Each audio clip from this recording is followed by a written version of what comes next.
So, good morning, good afternoon, and good evening. Hope you are all doing well and staying safe. So, welcome to the first session of the course Quantitative Data Analysis. I am Mariam Shref, a senior petroleum engineering student at the Lebanese American University, and I'll be your moderator for today's session.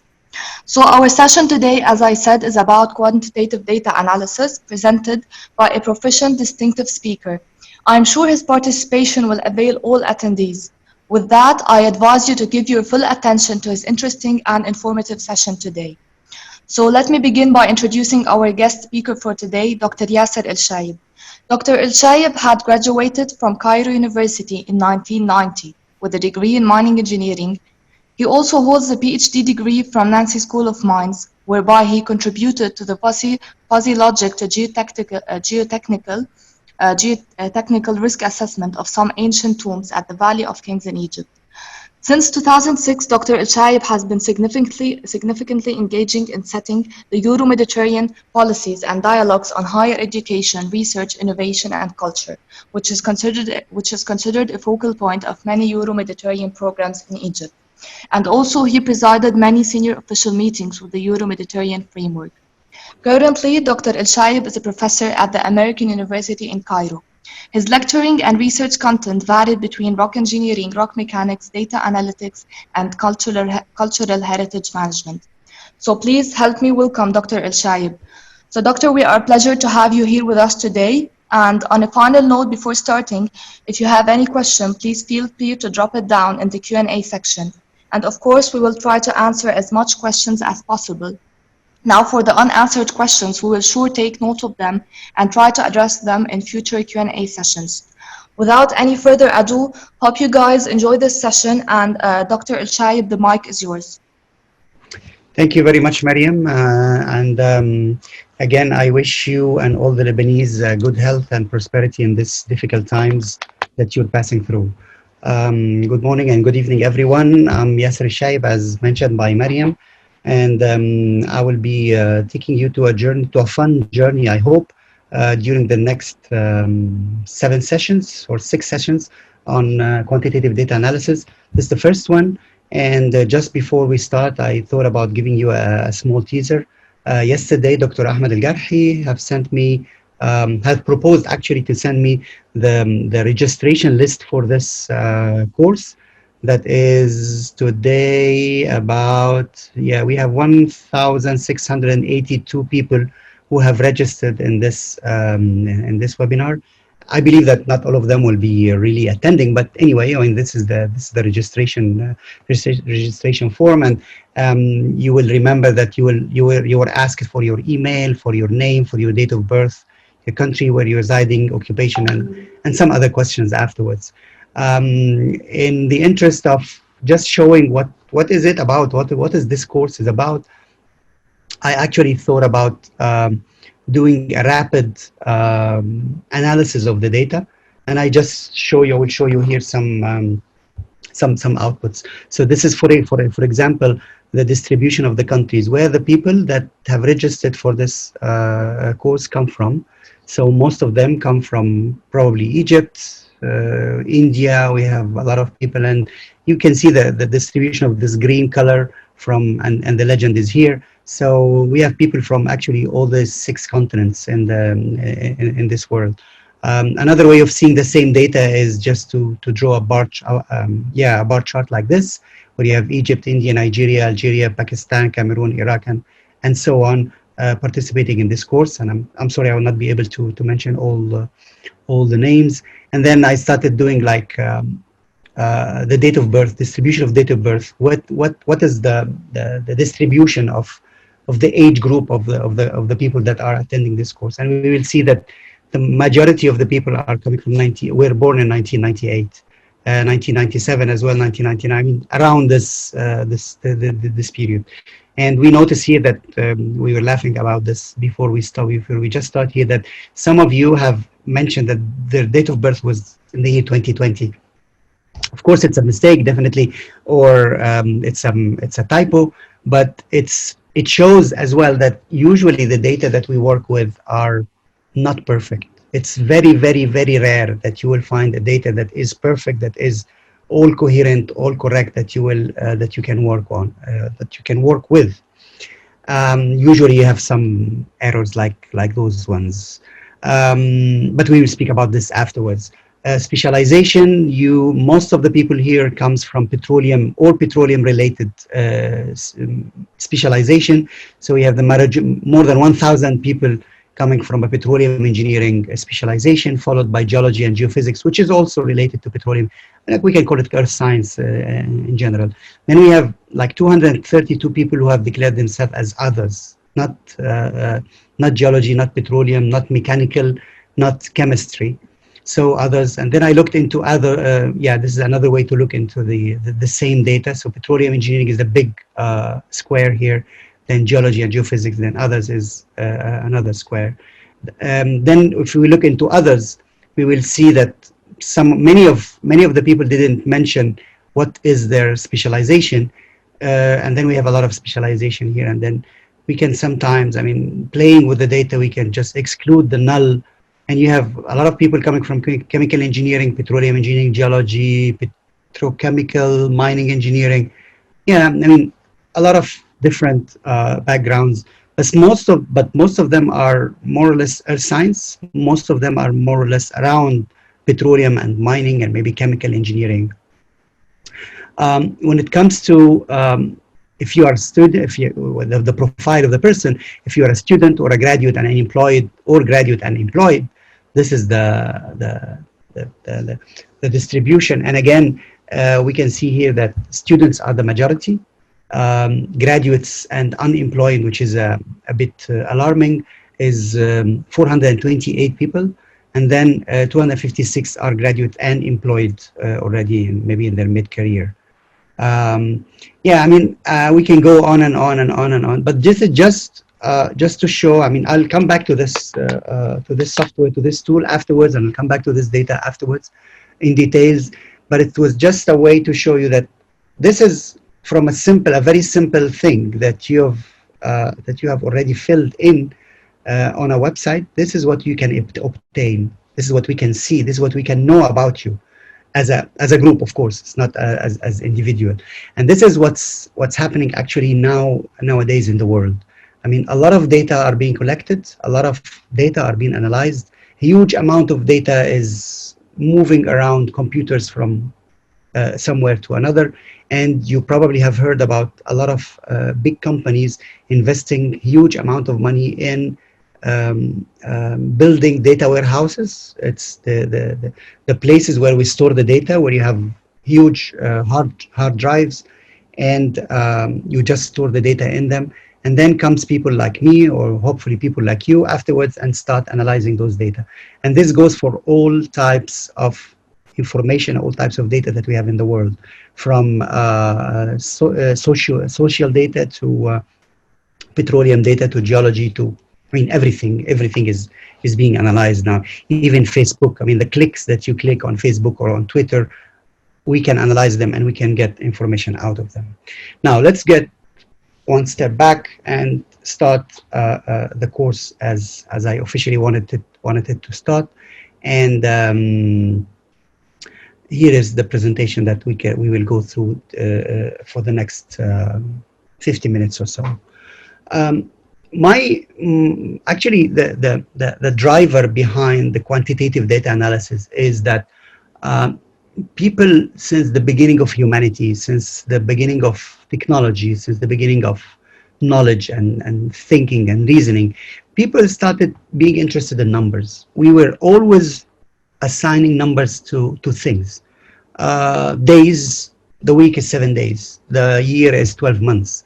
We are in the year 220 or in the year 550. We will build 3 pyramids, or we will build 5 columns. I have 2 sons, and I need to give you 5 pieces of gold in exchange of service. Numbers were always around us since the beginning of humanity, since the beginning of our modern time. Let me start in a presentation mode.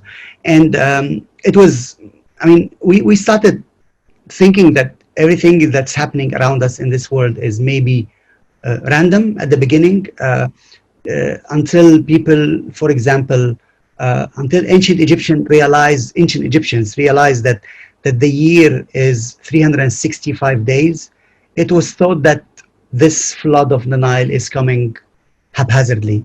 But then with observation, we became to understand that it's not haphazardly, it's actually a systematic way. And then they started counting the days, and then they realized that the days are 365. And then came some astronomers and started thinking that is everything around us in this world is going haphazardly, or everything has an order for it? And this is actually a very interesting way of thinking. I mean, can we think of our behavior, for example, as a random behavior? My behavior as a person, as a human, is it random? Or is it following a specific order? Is it following a specific equation, maybe? Or a specific pattern, maybe? This is an interesting question that came into philosophy back maybe in the years 200 BC. And people started thinking that, well, unless we have specific equations and specific patterns for anything, then we shall consider it that it's being haphazardly or random, as we call it in modern day. And I'll give you some examples here.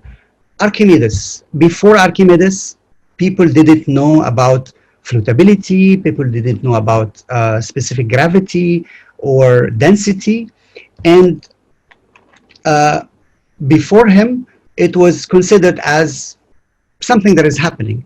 But then he came to a conclusion that there is actually an equation that is governing the movement of objects into water, and how the amount of water that is displaced from a square or a barrel, the amount of water that is displaced is actually the same amount of has the same volume of the object that is submerged in that volume of water. So it became an equation. It didn't. I mean, it turned from being an observation to an equation that will govern the behavior of that of that element.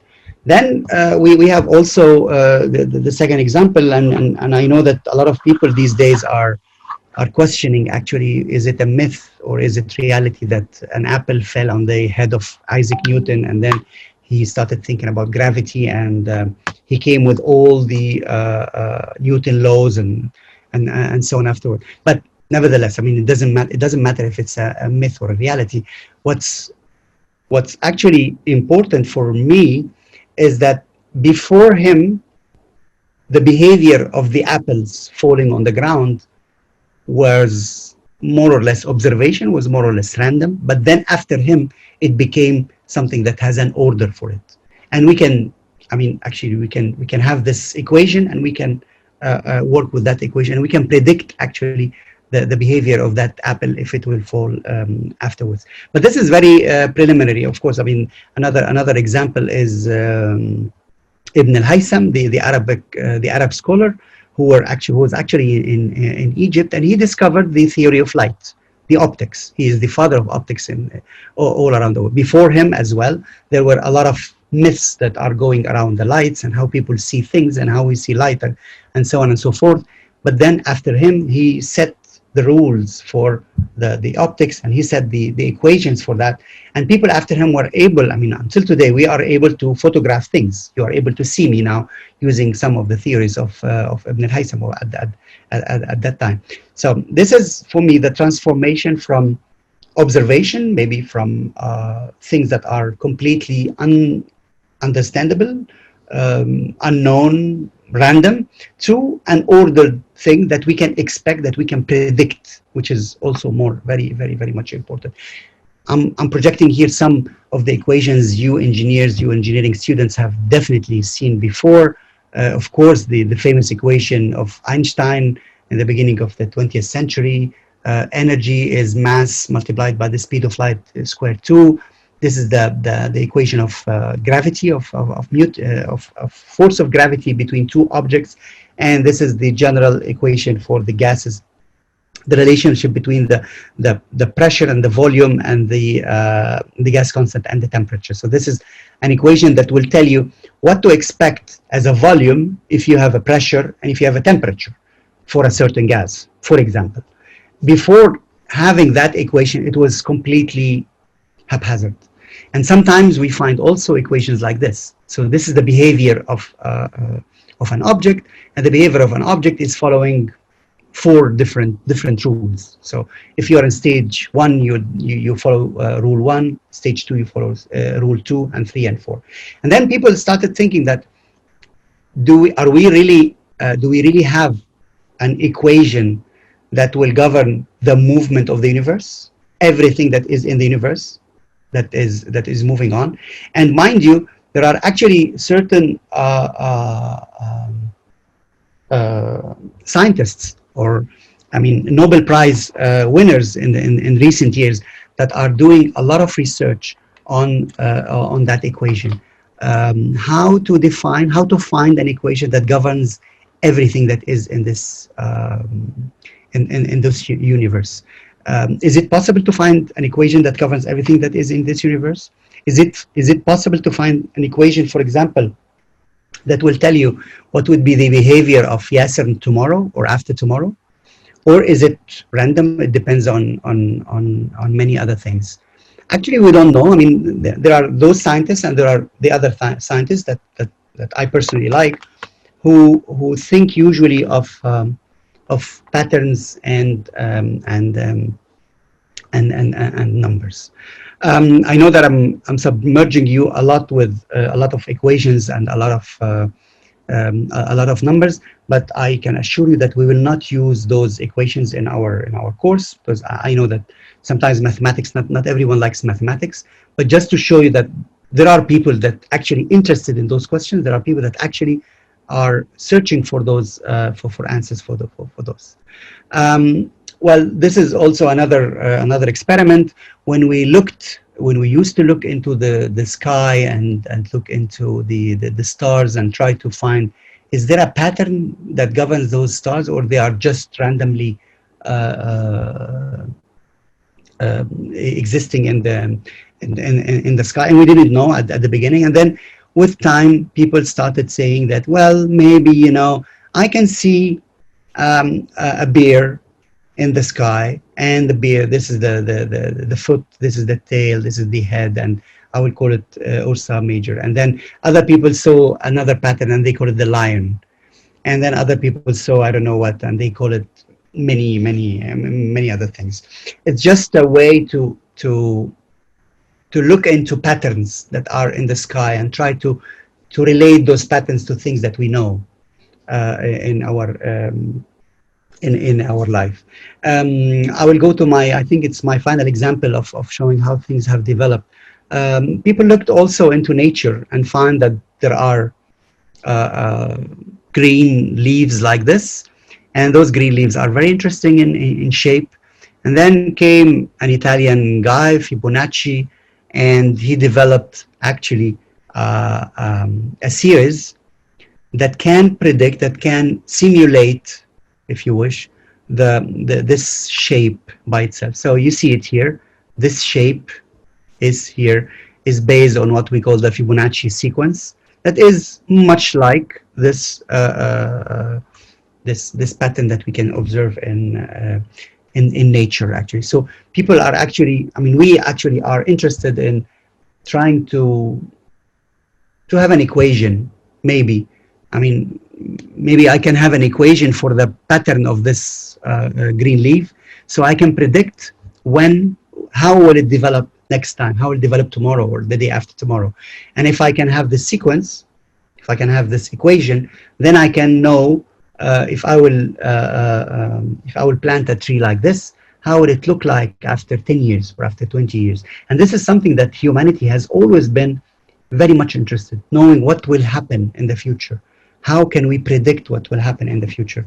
And this is also, I mean, if you have an equation, then you can know how things can happen after a certain period of time. But if you don't have an equation, then how can you do it? How can you can you predict it?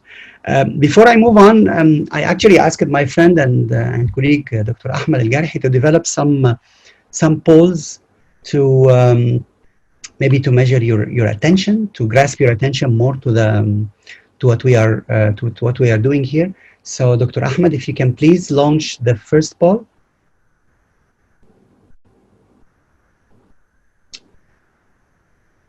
Well, I know that this is maybe a difficult question, but maybe you can, and definitely I know that you can search on them for Google or whatever. Just, I'll give you just, let's have 30 seconds to answer all those questions, please.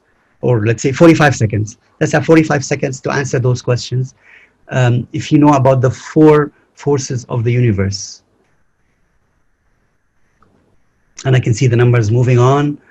So most of the people say that it's gravitational, electrostatic, electromagnetic, and nuclear forces. Shall we give another 15 seconds till a minute? Okay, well, let's, Dr. Ahmed, let's stop at the mark of 1 minute. And then we can look into the results. Yes, please, let's stop here. Let's end the poll here. And I can see that 62% of the people, that's 66 persons, have clicked on gravitational, electrostatic, electromagnetic, and nuclear forces, which is unfortunately not the right answer. The right answer is the first one. The 4 forces that we have in the universe are gravitational forces, are electromagnetic forces, are weak atomic forces that governs the attraction between the quarks and the protons, and then the strong atomic forces, which is the attraction between the nucleus and the electrons, which actually we use to extract nuclear power. So I'm sorry, only 32 people, 30% of the answers were right. And okay, I mean, I hope that you will go online and search for this question, search for those forces. What are those forces? And again, mind you that those 4 forces that we have in the universe, we have equations for every one of them. Still, there are some errors that we are not able to explain, and this is why we actually wanted to work on data analysis. Let's move on. Let's move on. I don't know how to take this off. Okay. So, okay, we spoke about Fibonacci, and then, yeah, I mean, people, as I said before, started looking into patterns. And then when we looked into patterns, we wanted to fit those patterns to certain things. So you have here, in this graph, for example, you have points, observations that you have observed about something. Could be, for example, temperature. So temperature day 1, temperature day 2, temperature day 3, or month 1, month 2, month 3, month 4, month 5, month, or week 1, week 2. And then you was able to draw this green line or this red line that is joining those numbers together. Actually, when you do this, you are starting to do data analysis. You're starting to analyze this data and trying to find a pattern for it. So by drawing the red line or by drawing the green line, whatever, I mean, whatever the one that you have here also green line and red line. We have here as well a red line that is simulating the data. The main objective for this is first to understand how the data is behaving, how the temperature is behaving. For example, if this is temperature, how the temperature is behaving from day 1 to day 2 to day n, and then to be able to predict maybe in the future. If you look into this, I mean, my son does this a lot of time.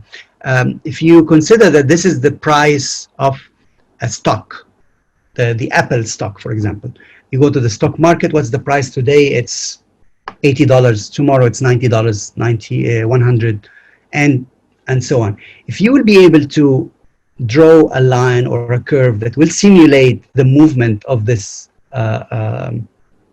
of the price of that stock, you can, of course, understand the behavior of that stock, but you can also look into the future. So if you want to look into the future, will the price of the stock go up? Will it go down? this is an interesting thing to do. And this is something that we always, I mean, we do a lot of those things in data analysis, and this is why maybe this data analysis was invented. Then came another group of scientists by the year maybe zero, during the Greco-Roman, the Greek era, and started saying that there is actually a law that governs all the movement of everything that is natural, which was actually the beginning of statistics, beginning of probability, beginning of looking into randomness. And for those of you who have studied statistics or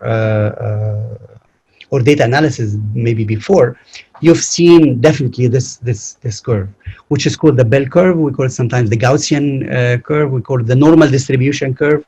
And we have found actually that this normal distribution curve, it governs a lot of natural phenomena that exist in the world. For example, the 1,681 people that have registered for this course, if we will measure their height in centimeters or in inches, from tip to toe, you will find that the height of the people is following a normal distribution. If we will measure the weight of those 1,681 people, we find that is also following a normal distribution. And we came to a conclusion actually down, I think it was in the year, during the Renaissance, it was maybe during the year 1200 and 1300 AD, that any natural data should be following a normal distribution, providing that we have enough data or enough statistics about it. So providing that we have a large amount of data, a large sample of the population, or a large population. And this made us believe, or made us think, that okay, if we will know the distribution of the population that we have, or the phenomena that we are studying, then we can expect, or we can predict, the probability of the next time that we do it. If we will know what is the normal distribution, we call it the probability distribution function, for the height of the people that are in this course, I can tell you with an amount of certainty that can go up to 80% or 90% that the next person that will register for this course will have a height of so-and-so and will have a weight of so-and-so. So this is the way that we can use such thing. And then, and again, this is why we are always interested to know the distribution of the data that we are working with. And we will come back to this later during the course. Even chaos. I mean, maybe in the 1970s, 1960s, 1980s, scientists in the world started interested in chaos theory, what is called now the chaos theory. And the chaos theory is simply, if you have I don't know how to call this in English, but I can give you another example. If you have a lightning that is striking the Earth during winter time or during a rainy day, this lightning is following, it doesn't follow any order. But mind you, some people were able to define a function for that,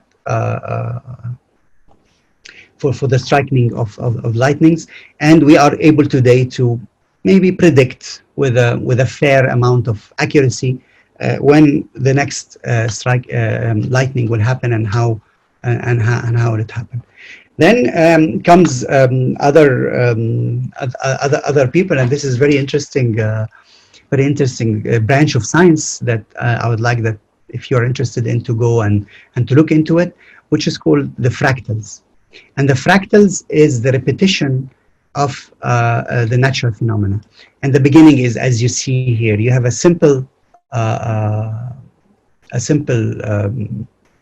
curve or a simple pattern, and then you are repeating the same pattern over and over again. So you are repeating the same pattern here, and it's here, and it's here, and it's here, and it's here, and then for every line, you are repeating the same pattern. So you substitute the line by the pattern, the same pattern again, and then at the end you find this. At the end you find something like this. This is the same pattern all over again. This is the same pattern all over and all over and all over again. It's a way again to simulate nature. And if you look into the internet on Google and you write fractal images, for example, you will be amazed that there are a lot of natural images that if you look at them, they will seem to be natural. They will seem to be real, for trees, for wood, for whatever, maybe desert as well. But if you read behind the lines, you will find that those are fabricated images out of fractals. So you have a small entity, and then you repeat this entity like 1,000 times, 2,000 times, and then when you repeat it, you will get this complex complex pattern. And fractals, I mean, it's proven that fractals are in a lot of things, and we actually use fractals for image processing sometimes, for image compression sometimes, and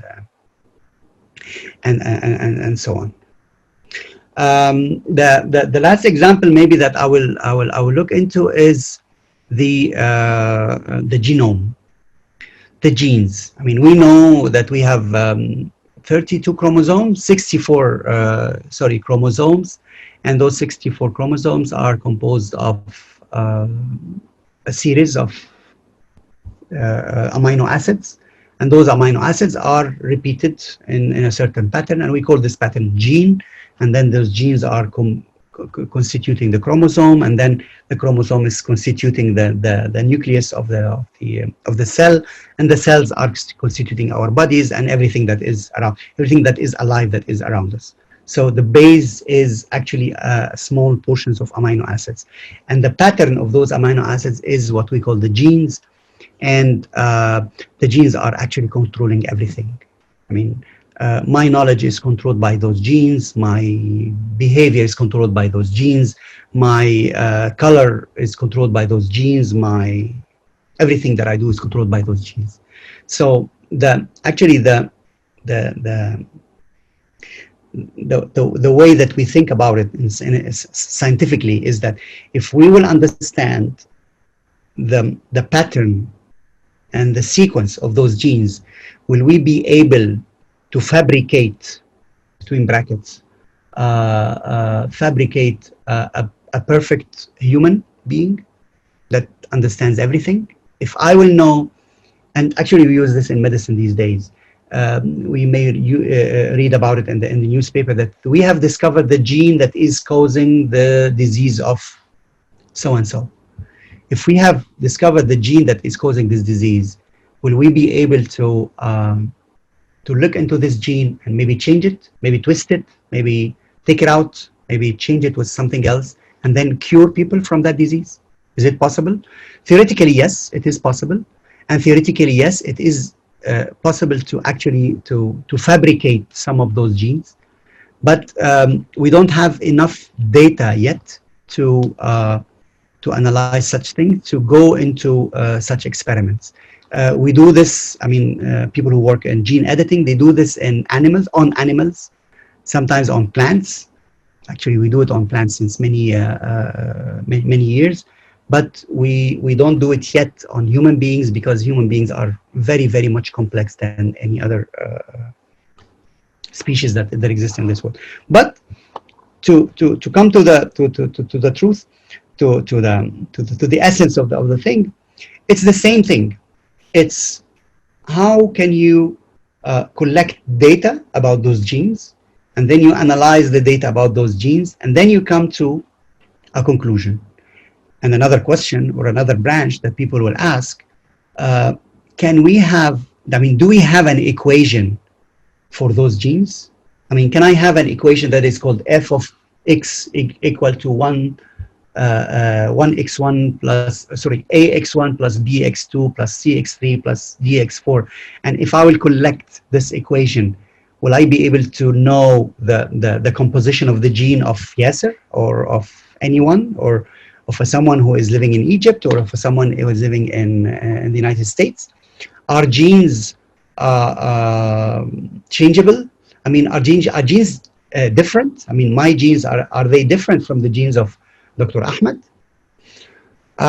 Yes, there are differences, but how can we know that they are different? How can we tweak that different? How can we take benefit of that different? This is actually a branch of science that is working now, and that is very much interesting. And it's all about data analysis, because we discovered that with the complexity of the system of the genes, for example, or the complexity of a lot of systems that are around us, we are not able to develop equations for everything. So what we do is that we rely on data. We look into the data, we observe the data, we take advantage of what we have observed, we reason about what we've observed, and then we start building conclusions and prediction, forecasting for the future. And this is something that, for example, has happened during the past 3 or 4 months. What happened during the 3 or 4 past months is that humanity have been struck with the outbreak of the coronavirus, and no one knew what is this coronavirus. So scientists, I mean doctors around the world started studying the gene of the virus and like looking into the virus, what's the RNA of the virus and how it's composed, and why is it attaching to, why is it attacking the respiratory system, why is it transmitting from one person to another, why, a lot of whys. While other people like myself, for example, we were looking actually into the final output of that virus. Number of cases, number of deaths, number of cases, number of deaths. Day 1, day 2, day 3, day 4, day 5, day 6, day 7, day 8, and so on. Country 1, country 2, country 3, country 4, country 5. And we started building patterns for that for that virus. And interesting enough, we were able actually to find the pattern for the spread out of that virus, which is not that different from the pattern of spreading of any other virus that is in the world. And we were able actually to predict. I mean, people were able to predict that in Egypt, the peak of the epidemic will be on day so and so, with an margin of error of 1 to 2 days, and then it will disappear by the day so and so. So, do we have an equation for that? No, we don't have an equation for that, but we have a pattern for that. We have data for that. We will be able to predict it. So the idea that I'm putting here is that observing historical data, observing data, usually gives you much faster information than trying to understand the underlying equation of a certain phenomena.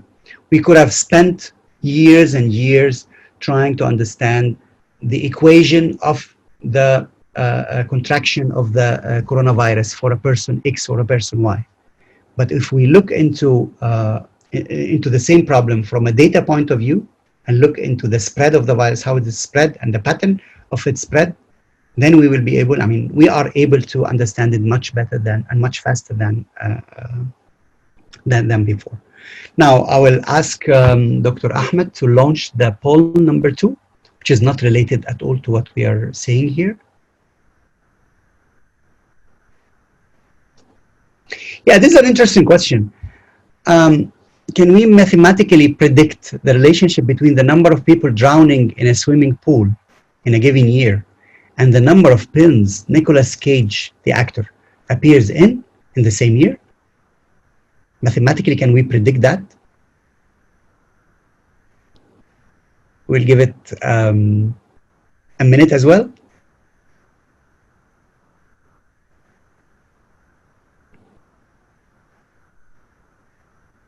Well, I see that a lot of people are much believer in mathematical relations.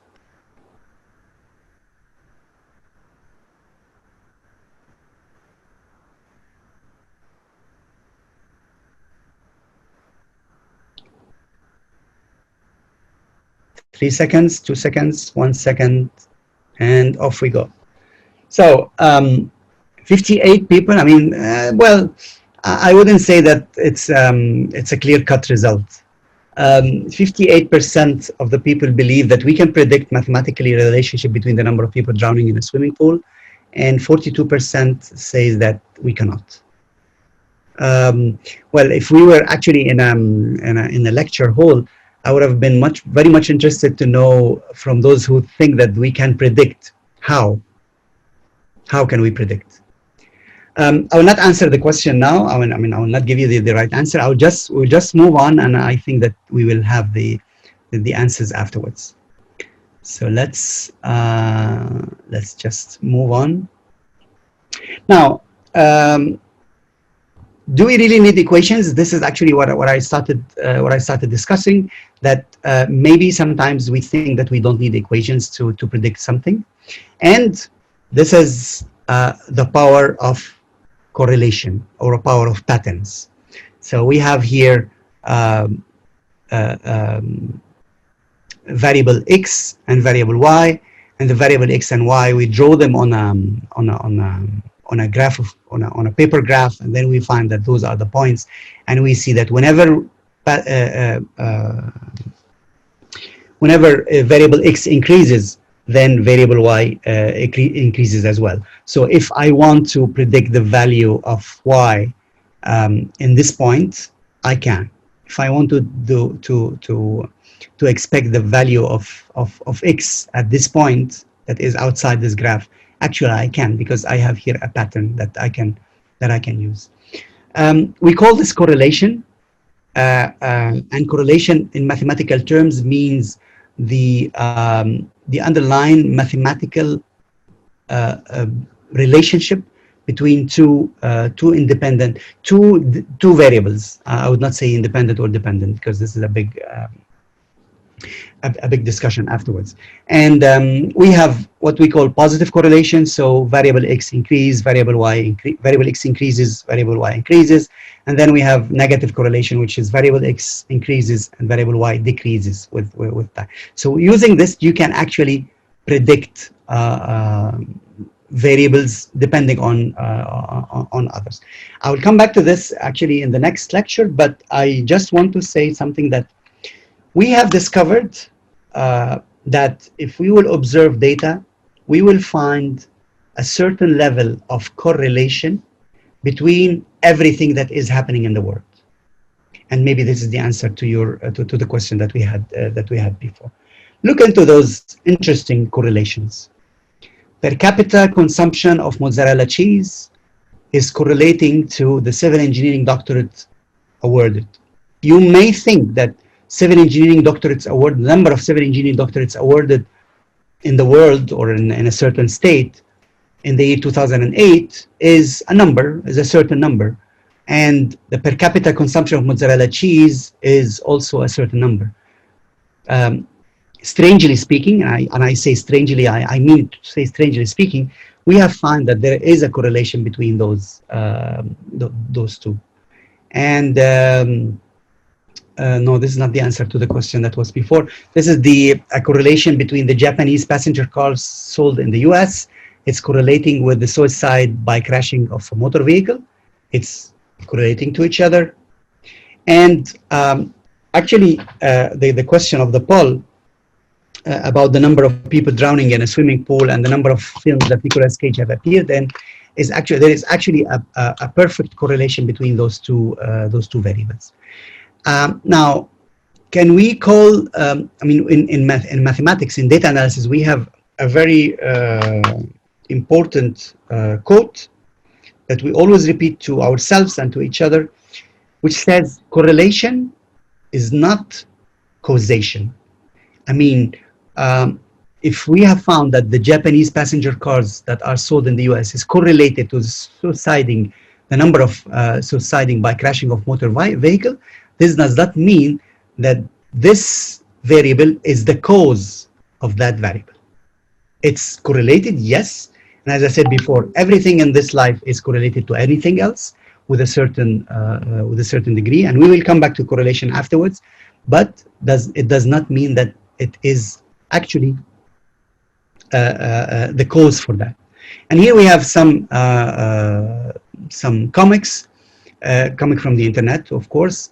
And it says that what's freaking us out is that we found that a correlation between owning cats and being struck by lightning. So does this mean that if I'll get rid of my cats, I will not be struck by lightning? Is it the cause? No, it's not. And the other one where you have the people in the meeting room, and the CEO of the company is saying that we found that correlation, this correlation in the data, that shaved heads is correlated with higher sales. So he says, everyone take a razor. Of course, it's a joke, but it shows that sometimes we are actually fooled by the data, and sometimes we may misthink of the data. I mean, you can read in the newspaper, and I read this in the newspaper every other week, that having a bald hair is I mean, scientists have proven, have shown that study in, I don't know which university, have shown that there is, I mean, those who have bald hair, they are successful in life. Okay, well, why not?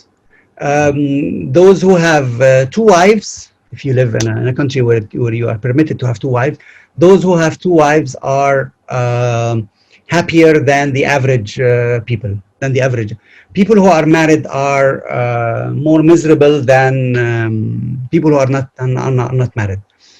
Well, yes, why not? It could be that there are correlations between those variables, but it does not, definitely not, mean that there is a causation between the two. It does not mean that if I will shave my hair, then I'll get more money, or if I will get another wife, then I'll be more happy. Does not mean that at all. This is just an observation of certain data under certain circumstances that we need to maybe to understand why it's happening, and we will do a lot of those correlations afterwards. I will not go into the details of this of this graph, because it shows how we data people we understand or we deal with data. Remember, this is just the introduction for the data analysis, and we will have a lot of things to speak about. It simply says that when you have a data, you just you try to understand it, you try to describe what's in it, and some other people will try to break it down into small pieces in order to understand it more. I'll get into the much of the details in the course of the course afterwards. But I'm just showing you the power of data analysis or graphics or graphical data analysis. For example, this is a graph that shows the flow of migration from one country to another all around the world, and it's arranged in a circular graph. We call this a circular graph. So we have here Europe, former Soviet Union, West Asia, South Asia, East Asia, Southeast Asia, Oceania, Africa, and North America. Then you have lines and you have numbers on it. And those lines, I mean, the thickness of the line shows the flow of migrants between one country to another. Of course, I mean, it's what's projected here is the majority of the countries, not all the countries, but it can show you a lot of information. I mean, if you look into this graph, if you look into it for like 15 minutes, sometimes I sit in front of those graphs for like half an hour, and I will be able to extract a lot of information out of this graph. Let's take an example. Africa. Yes, I see Egypt. I see Egypt here. So if you look at Egypt here, the amount, the majority of people going out of Egypt, they are going to United Arab Emirates. And the scale is about 2 millions. So there is about 1 point something million people going to United Arab Emirates, and this is the major I would say, consumption of migrants going from Egypt. No one is migrating to Egypt because there are no lines going into Egypt, but people are migrating from Egypt. Let's take another country where we have people coming in and people going out. So here in Canada, for example, you have people going out to Italy. This is interesting. Okay. You have people going out to Italy. You have people coming in from Pakistan. You have people coming in from Philippines. You have people coming in, those from East Asia. You have people coming in from India. So those are the people that are coming into Canada, and those are people that are going out of Canada.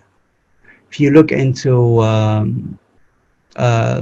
Philippines, most of the people go to United States. Some people go to Emirates. Some of them go to Saudi Arabia and Italy as well. And Canada, we've mentioned it before. And then you have small lines here that you can look into it. So, I mean, looking into such a graph like this, I mean, you can imagine the amount of data that is behind that graph. I mean, a huge table of people, of numbers of people going in and going out and so on. And then with this, I would not say simple graph, but with a one graph, one complicated graph like this one, you are able to see a lot of information. And this is actually the power of data analysis. We don't have any equations here. We don't have any ax1 plus bx2 plus cx3. We don't have any of that. We just have numbers and we just have graphics that are able to explain to us a lot of things. This is the new trend that you have maybe seen on Facebook or on social media, that is called infographics. So information out of graphics, and it's also a branch of data analysis. This is another example also to show you in 1 minute. I mean, if you go to the internet, if you type what happens on the internet in 1 minute, you will find a lot of those graphs. I think this graph is dating back to 2018, maybe 2019. It's an ever developing graph. And again, you have a lot of information here. In 60 seconds, in 1 minute, you have 100 new domains registered. Wow. You have 95,000 apps downloaded on Android. You have 48,000 apps downloaded on iPhones. You have 69,500 hours of videos that are watched on Netflix. All of this is happening in 60 seconds. It's amazing. I mean, you have 3 million shares on Facebook. So you can imagine the servers that you need, and the amount of information, the amount of hardware that you need in order to store all of this and to deal with all of this. And of course, we don't feel it. I mean, when I tweet something, I don't feel that at the same minute there is like 430,000 other tweets that are going on. I don't see that. Or when I send an email, I don't see that there is 150 other million emails are being sent. Again, this gives us an information about how big the information that the information world that we are living in is how big it is. And it can also give us information about the interest of people. I mean, people send email more than they tweet. Okay, this is very clear from this graph. People send more emails than they share on Facebook. People tweet more than they share on Facebook. And people, people download, I mean, there is a lot of people downloading apps on iPhone than people who are using Android. And if we get this, as I said before, this graph is for 2018 or 2017, I don't really remember.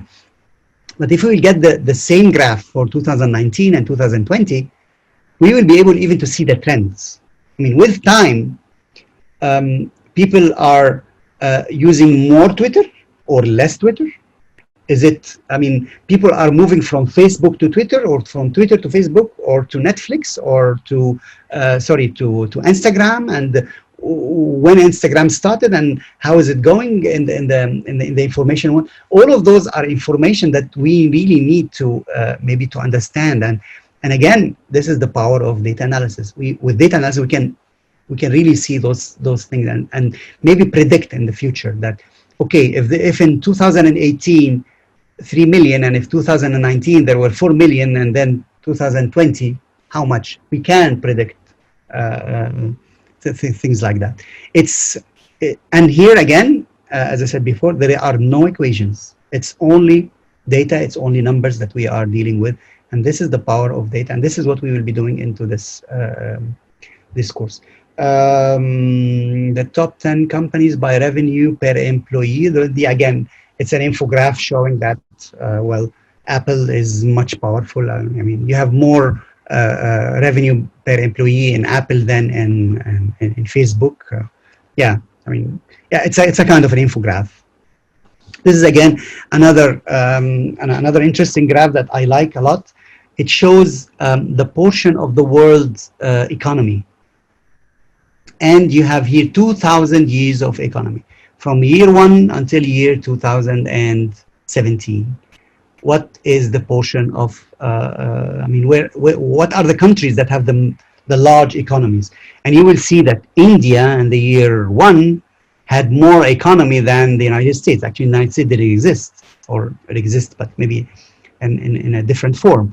And it had more economy than France, and maybe it had more economy than France, United Kingdom, Spain, than all of Europe and Japan.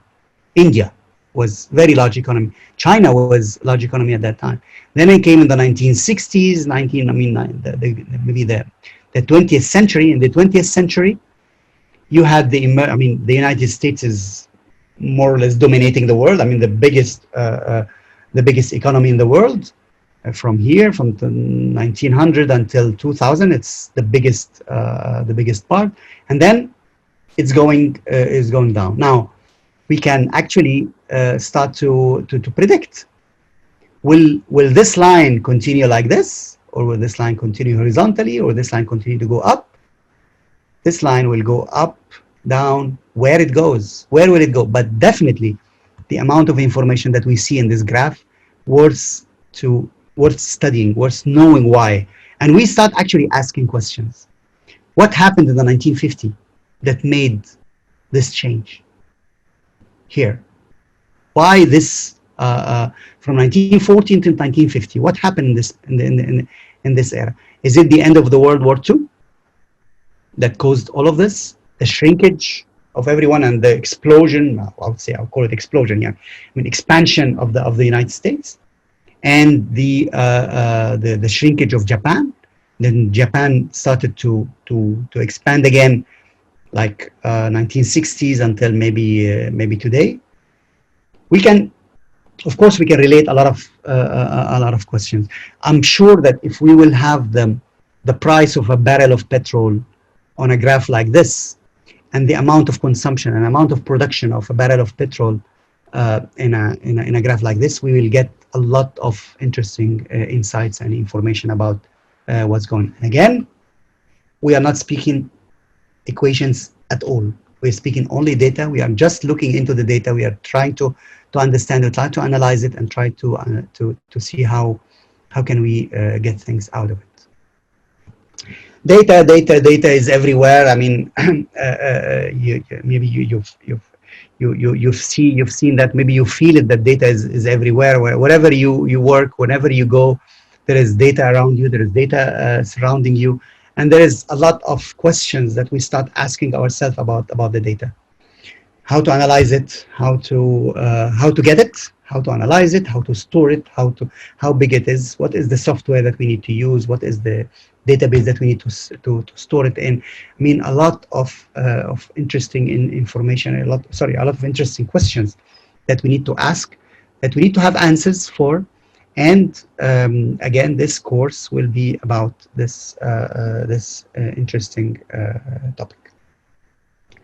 Now, I will end this show Yes. I know that Dr. Ahmed has some quizzes for you to answer afterwards, but I will just give you an update about what will happen next. We will have 6 sessions. It's 19 hours. After this one, and in those 6 sessions, we will discuss the details of data analysis, how people, what are the branches of data analysis, how people are treating data, what are the tools that are being used, and I will be using 2 main tools for this data analysis. I'll be using a software called R. I can show you here very rapidly, very quickly. Share. Yes, this is it. R. It's a free software. It's an open source software that you can type commands in it, and then you get answers to it. So if I type 1 + 1, it will tell me 2. So this is the answer. Of course, this is very, very easy to be done, but it's a tool for statistical analysis, for data analysis. We can use it for data analysis, and as I said before, it's an open source. You can download it from the internet. You just type. I'll open a browser. Share. So if I go here, I'll type R, only R, and you will get the first link, which is called the R Project for Statistical Computing. And if you will go there, you will be able to download the software. It's free of charge. It's nothing, and it's updated regularly. The last update is 22nd of June. I think there is another update that's coming out very soon afterwards. The other tool that I'll be using in this call is called Tableau. And Tableau is a paid software. It's not a free software. It's a paid software. But if you are a student at a university or attached to a university one way or another, and you have an email that has the domain .edu in it, even if it's, I know that in Egypt, for example, we use the domain edu.eg to say for Cairo University, for example, it's kai.edu.eg. If you have a domain in your email that is .edu.something or .edu as in the US, you can have the software, the Tableau desktop for free. You can download it. You have to go through a registration process, and they will ask you for the email, and they will verify the email, and then you can get the software for free. And it's very, very, very, very powerful software, very powerful tool. For those who cannot, there is another solution, which is called Tableau Online. And Tableau Online is the same software, and you can use it. It's free of charge as well. You can use it. You just have to register for it, and you can use it as much as you want. The only limitation is that you cannot save your files locally. You have to save your files on the cloud, on the Tableau server. And of course, a lot of people have access to it. So you cannot just save it to yourself. You cannot just do analysis without being connected to the internet. But it has all the functionalities of Tableau. It's really a marvelous tool. This is the tool that I used to analyze the data. And again, I'll go back to it to finish the webinar. This is just getting the data source of you see it here, form responses. This is the form responses. Those are the responses that I had from you. So it's a Google sheet that I started analyzing. How much people do we have? We can actually I can update the query. So we have 1,683 people that are that have registered. Then this is the pattern of registration when people registered. So we have, for example, 297 people registered on the July 18th, and you have 229 people registered on July 20th, and so on and so forth. So the registration going up and down. This is the countries, and this is the date of birth of the people, and as I said at the beginning, the specialization, and so on and so forth. We will of course learn about all of those during the course. So whether you will be using Tableau online, or whether you will succeed to have Tableau free of charge, or you pay for it if you can, then we will be using throughout this course. The next time that we will meet, as far as I understood, will be on next Tuesday at 6 p.m. Cairo local time. Oh yes, and this is the poll that I forgot about. It's the third poll. Maybe we can launch it at the end.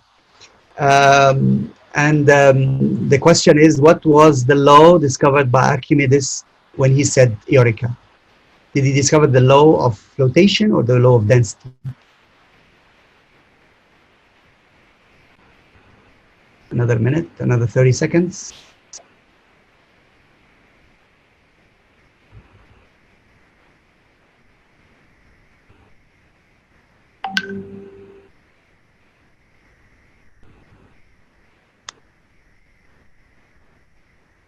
Okay.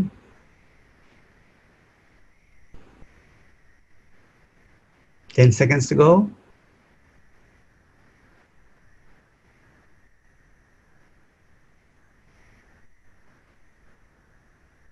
Okay, so 61% of the people said that it's the law of flotation. 39 people said that the law of density. It's actually flotation. It's actually buoyancy, and he used the flotation in order to understand the density and the volume of the water that is moved from one place to another. And you can of course read about this interesting story that he had. Actually, the king has asked someone to make for him a crown, and then a crown of gold, and he was not sure that this crown is made of solid gold or not. So he asked Archimedes to tell him to test it, and Archimedes came with that law at that time. You can read about this interesting topic over the internet, of course. I mean, in your free time. We have a number of quizzes for this course that I leave it actually up to Mariam and Dr. Ahmed to tell you about them. I'm not specialized at all in that, but I would like to go and answer maybe some of the questions. So thank you, Doctor, for this really interesting and enlightening session. Now we'll begin with the questions. So the first question is that how can we start a career in data analysis and data science after doing petroleum engineering, and is it considered an alternative field to petroleum?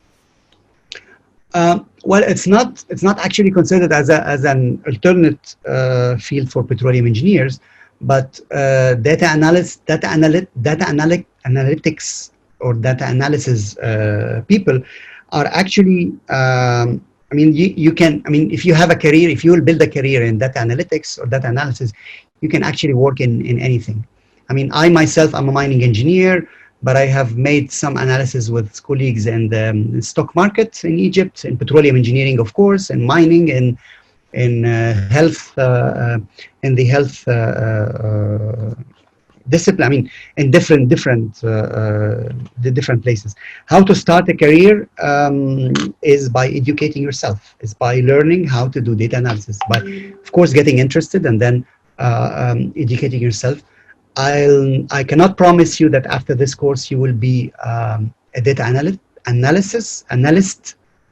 but I can promise you that you will get to know what is it about this data analysis, and then there is a zillion of courses and books that are on the internet and courses online that you can go and try. Okay, thank you, Doctor. The second question is, if there is no correlation between two variables, can data analysis be applied? Well, this is a very early question. I prefer to answer this question maybe after we go into the next the next phase, because in the world that we are living in today, we don't usually work with only two variables. It's very naive to think that we can make an analysis with only two variables. Usually, we work with like hundreds of variables, or yeah, I mean, yeah, tens of variables. So if there is no correlation between variable A and variable B, then we will definitely find another correlation between that variable A and variable C or T or E or F. So we can, yeah, we have a lot of workarounds for that. Okay, thank you. Also, another question, can we apply data analysis using Excel? Well, the basic thing of data analysis is making calculations. Yes, you can. Excel is a very powerful tool, and it makes a lot of interesting. It can give you a lot of interesting insights. And there is also a tool by Microsoft called the Microsoft Business Intelligence that also does a lot of things similar to Tableau. But I always like to think of every software as a specialized in one thing. So for me, Excel is specialized in tables and calculations and maybe database, but that's it. Then if you want to make high order data analysis, you need to have another tool. Okay, thank you. And finally, if two things correlate to one another and it's a causation relationship, how to differentiate which one is the cause and which one is the impact? Well, the cause and the impact is the yeah. I mean, I mean, usually when you do data analysis, we don't work with variables that are V1, V2, V3, V4. We use the variables as their names. And with the context of the analysis, we will be definitely able to know which is the cause and which is the effect. Okay, thank you, Doctor, for this session, for this interesting session. And I want to highlight that this session was being recorded and it will be uploaded to BioPetro YouTube channel. You can rewatch it if you want. And finally, don't forget to join the Google Classroom for the quantitative data analysis course. The codes of the classroom are posted on the Arab Oil and Gas Academy page, Facebook page, and they have been also sent by email. And so kindly, once you join the classroom, only one classroom per course, kindly fill the personal information document and submit the required quizzes, and also the final exam, which will be held at the end of this course, and the date of the final exam would be posted also on the Facebook page. So make sure to submit all these, otherwise you won't be able to receive your certificate.